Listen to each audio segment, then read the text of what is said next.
Hello and welcome. Hopefully you're watching this short presentation because you've agreed to help James and Daniel with their University of Strathclyde MBA project research. Thank you. Over the next few minutes, I'm going to introduce you to the interview process that we'll follow together. You might find it a little different from surveys, questionnaires or interviews you've participated in before. But please don't worry, it's actually quite straightforward and hopefully you'll enjoy the experience. You may even take away some interesting insights that you had not considered before. We'll be using Repertory Grid Technique or RGT to conduct the interview. Again, don't worry about the rather formal name. RGT is simply a method that allows you to communicate how you think about the topic without undue influence from us as researchers. The whole process should take around an hour to complete, but this can vary slightly depending on what we discover during the session. Okay, let's take a look at the actual process now. Our interview will be based around a topic which we will define ahead of the session. This topic simply captures the context of our discussion and provides a frame for your thinking.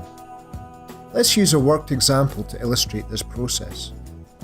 The topic for our example is teaching methods for undergraduates. You've probably thought of at least 3 examples of teaching methods already, which brings us straight on to the concept of elements.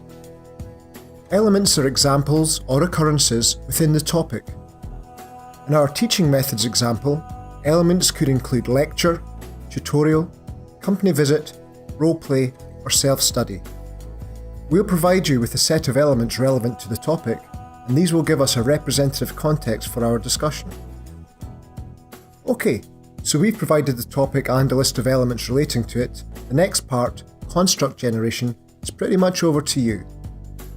Our goal is to understand how you think about the topic, or in other words, how you construe it, and constructs help us do that. Here's how. If you tell us, for example, that you think someone is pleasant, the nature of our language would allow us to interpret that to mean a number of different things. If we're really going to understand your meaning, then we need to be a bit more specific. Let's imagine that you tell us a bit more and say that you find someone pleasant as opposed to rude. Now that really helps us narrow down your intended meaning, because now we know for sure that you didn't mean pleasant as opposed to exciting, or pleasant as opposed to disgusting.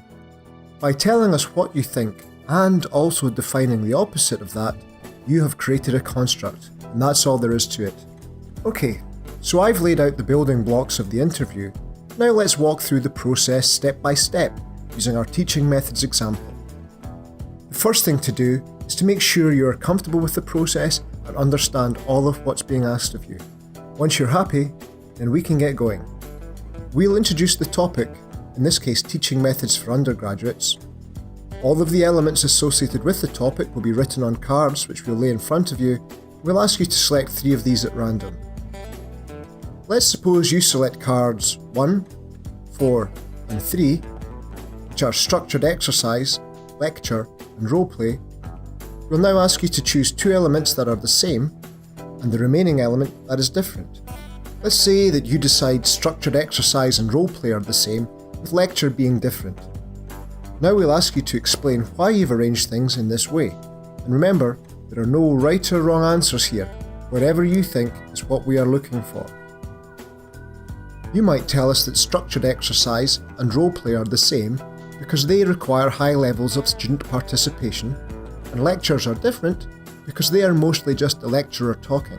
Depending on the elements in play, this stage can be very straightforward or a little tricky. If we need to, we can have a discussion about the elements that allows you to think of them in a more specific or general way as required. Once you're satisfied with your similarity and difference, we'll now write down your description of the similarity and ask you to complete the construct by providing your polar opposite meaning. This might be the difference that you've just identified, or you can choose to change things around a little. It's up to you. Now that you've completed the first construct, we can repeat the process for another 3 cards and create a new construct.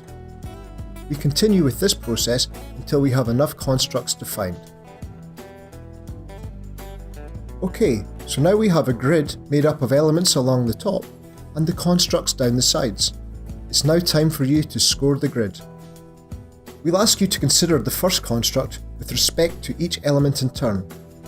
If you think the element is exactly like the left-hand side of the construct, score it as a 1.